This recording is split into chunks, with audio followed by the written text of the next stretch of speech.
Well, they just have to get used to it. That's the way things are, which is very ableistic Yeah. in terms of, well, we're not going to make a change for individuals. They have to learn, and the burden gets put on those with disabilities to accept the disadvantage, or in some cases, that harmful situation of how can I focus on those flickering lights, which nobody else sees flicker, but the fluorescent lights really bother them. They can't maintain a focus. Then the teacher yells at them for not focusing, get back to work. Yes, it causes harm because their needs are not understood, because just subconsciously, and they're not doing it intentionally, subconsciously they can't understand because they don't experience it the way the autistic individual does. And so they think it's just a matter of a behavior and they just have to get used to it.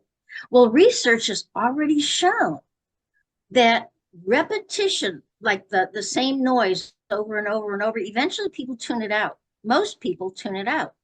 They just get used to it and their system tunes it out. It doesn't work that way for autistics. They have done research to prove that we don't adapt. And yet that's the expectation being made.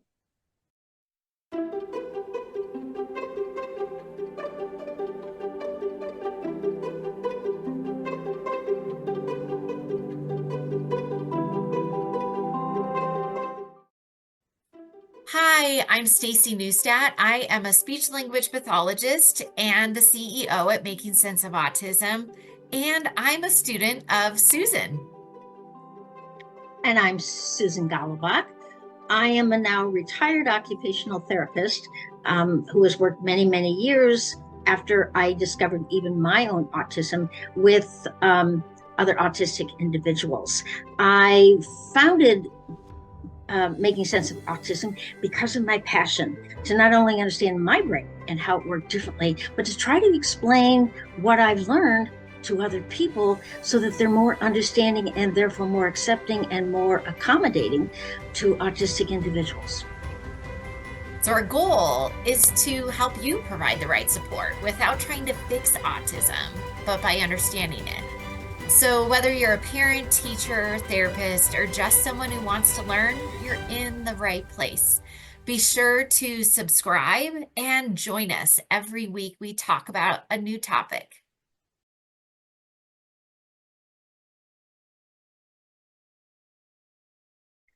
This week, we're opening up our conversation that many of us feel deep in our bones. School as a place of safety or harm. For many autistic students, school wasn't just hard, it was traumatic, and it is traumatic. And too often the trauma came not from the academics, but from the misunderstanding of how their brains work. Today, Sue and I are going to dive into what school was like for her many years ago as an autistic student, and later as a professional working in the school system. And most importantly, we're going to explore how schools can move forward away from compliance and control and instead embrace neurodiversity affirming trauma informed frameworks that truly support every learner. So, Sue, take us way back to when you were in school. What kind of school you went to and why, and what was that like growing up? Well, I mean, I started in a regular kindergarten class, but it was very apparent to my parents when I would come home and say, I've been going to the school for like 4 days now, and every day this teacher calls out kids' names, and we're supposed to raise our hand, and she calls out this other person named Susan, but that person is never there, but she never calls my name. Well, see, she was mispronouncing my last name, so I didn't recognize it. And it dawned on my parents, oh, and of course they all laughed and said, oh, well, the next time she calls out that person, you raise your hand. Oh, okay. So I think they knew right away that that I was going to be struggling. And so for the most part, they enrolled me in parochial schools. Even when it came to high school, they knew right away. They sent my sisters to the local public school, but they decided they had to find a way to transport me to one that was much further away so that I could be in a what they considered a safe environment. So that it was an all girls high school. So I didn't have, anyway, I felt very safe and protected because the emphasis was on academics. I was fortunate in that learning was very easy for me. So I didn't have any problems with the academics. And pretty much I was sheltered from, I just kept to myself. Everyone thought I was very, very quiet, and no one had much expectations of me. So that was great. But I do really think that if my parents had not quickly realized that I was different, and this is well before obviously I even knew about autism, they just could tell that I was not going to thrive in a public setting. Yeah, and it's definitely, smaller class sizes. And I mean, I went to parochial school myself as a child, and it's definitely very strict and rigid and routine. And you Right? probably thrived in that area, Yes, I Yeah. did, because that's all there was the rules. And oh man, if you didn't follow the rules, but I was a good rule follower, so Yeah. I didn't get in trouble. And thinking about later, I mean, you spent a good chunk of your OT career working in the schools. Did you notice some of the same harmful patterns that are still happening today? Unfortunately, yes, in that the kids were so easily misunderstood. Not so much with the teachers misunderstanding them, as long as they were basically compliant. Um, and of course, if they weren't, then they got sent to the principal's office. So the teachers weren't dealing with it, but these kids were spending a lot of time outside the class, missing class material, etc. Well, the principal, who knew nothing about autism and basically had the child just sit there and think about what you did wrong, which of course the child has no clue, and then they got sent back to class. Or in some cases, and I had to talk to the principal about this, they would send the child home, especially if the behavior was aggressive. Um, and I explained, you realize that isolating the child socially, even within the school, much less sending them home when they misbehave, is what they want. You're encouraging that behavior because they can't handle the school environment. And they get sent home and they get to play their video games, but at least they're alone and the pressure is off of them. They're isolated from their peers who don't understand or accept them. So that's not a punishment. And that was a really hard concept for them to really understand. Yeah, Yeah. And still is. Yeah. And I could very easily see, for example, one of the kids that I was working with, so I was observing them in the classroom, it came into the classroom environment, went up to another student and said, "Hi, my name is, what's your name?" And she responded, and he says, "Oh, you want to be best friends? You want to come to my house?" I mean, this is typical classic autistic jumping right into a relationship. He went through the drill that they had taught him about how to introduce himself, but then jumped right into, let's be best friends. And of course, her response was stunned silence. And the teacher then came and said, "No, no, no, that's wrong. You don't do that," but never explained why. So he's then like, "Oh," and I'm sitting there thinking, that's what I would have done. That's so difficult. And then, so obviously, it sounds like you were working in a school that was an inclusive, or maybe the kids didn't even have a diagnosis, or they were included in the regular ed. Did you ever work in any self-contained classrooms, or were those like where kids were in completely different schools? No. They would have self-contained classrooms, but they would also have children that could, because under the law, they had to be in the least restrictive environment, which means they would be sent with an aide, usually into a regular education classroom. And this is where I would then work with the regular education teacher to try to provide for that student's needs without pointing out to them or the rest of the class that they had different needs. So I would introduce as a guest speaker about fadiddle baskets. And these are objects that you can just fiddle with in your hand. Some people, it's very calming. Some people, it helps them focus. If it's a distraction, then it's not a good tool for you to have. And the teacher is the one to decide, is it helping you study and focus, or is it a distraction? If it's a distraction, then the teacher is going to not allow you to use that. So, but everyone in the classroom was free to try it. See, this put no pressure. Eventually, only the kids that could benefit from it and that the teacher saw were benefiting from it were the ones that ended up using, but there was no stigma to using it because everyone had the chance to use it. And if it didn't mean anything to them, they had no interest anymore. So I did that, the same thing with like exercises to change your arousal level, all these things that I would work on with that individual child, I introduced to the class as a whole so that they weren't stigmatized and their needs weren't pointed out as being unique or different. Yes.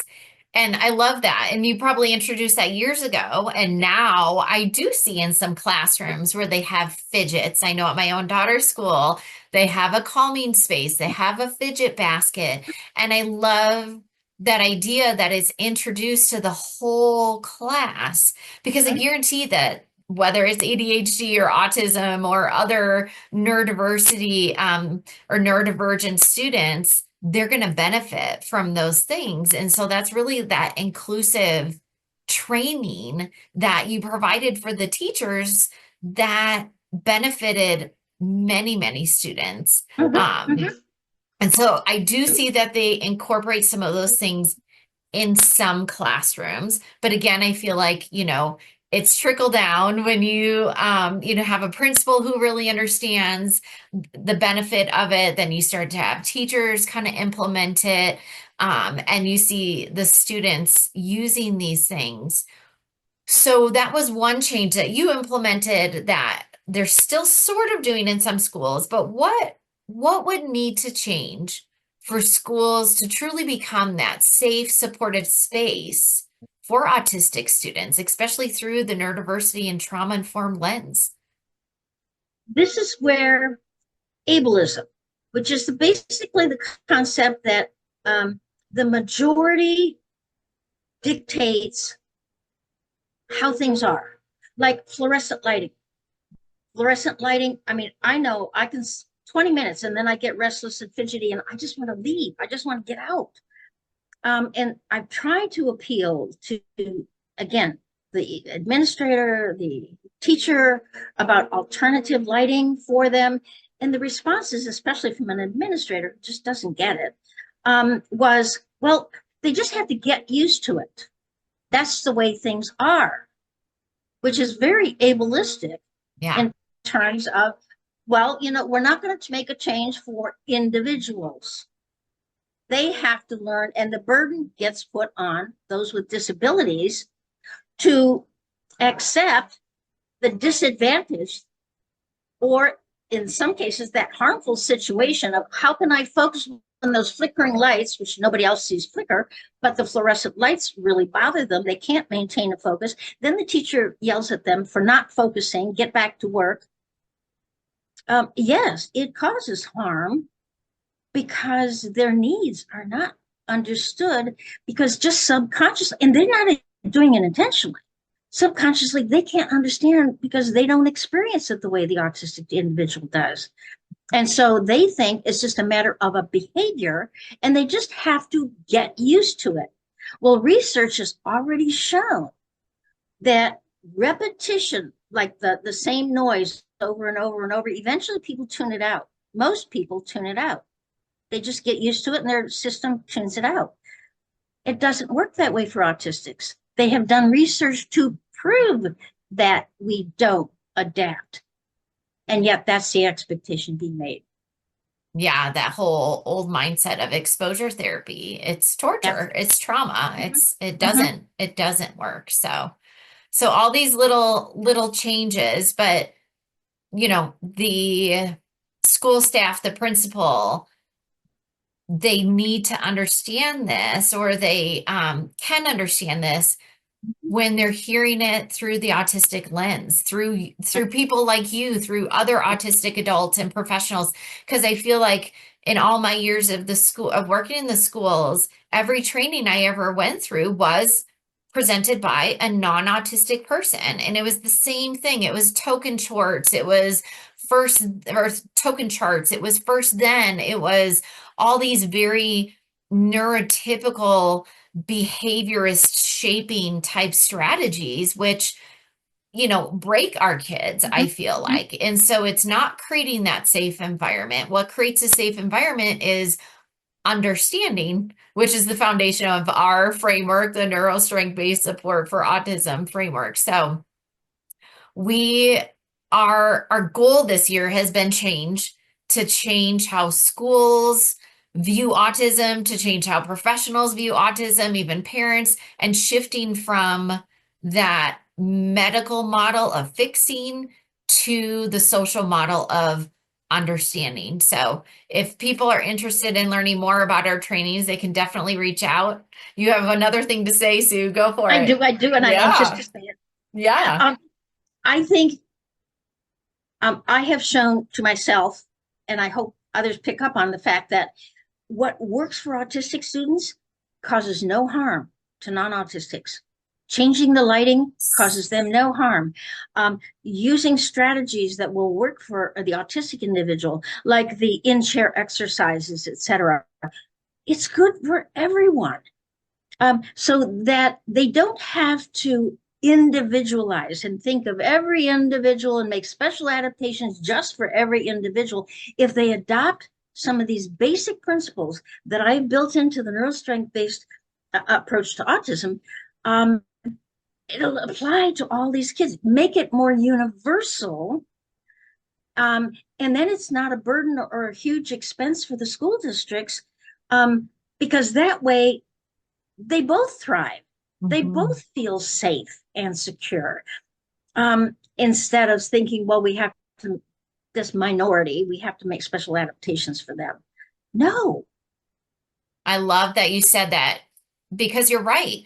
We know that behavior applied strategies, compliance based strategies, even things like PBIS and dojo points, they bring harm to our kids. They create behaviors because they're feeling like they try so hard and then they're not earning, even though the whole idea of PBIS is positive reinforcement. Well, if an autistic individual is working so darn hard and never achieving that reward, what a horrible feeling that they are trying and not getting these things. And you're right. What our framework is presenting is it brings no harm. We know these other things bring harm, bring shame. What we're suggesting does not bring harm to anyone. It reduces behaviors and it's strategies that are so simple to implement every day, whether it's problem solving, whether it's just right learning, whether it's balancing our energy levels or arousal levels, such easy things to implement that absolutely cost nothing. Mhm. Yeah.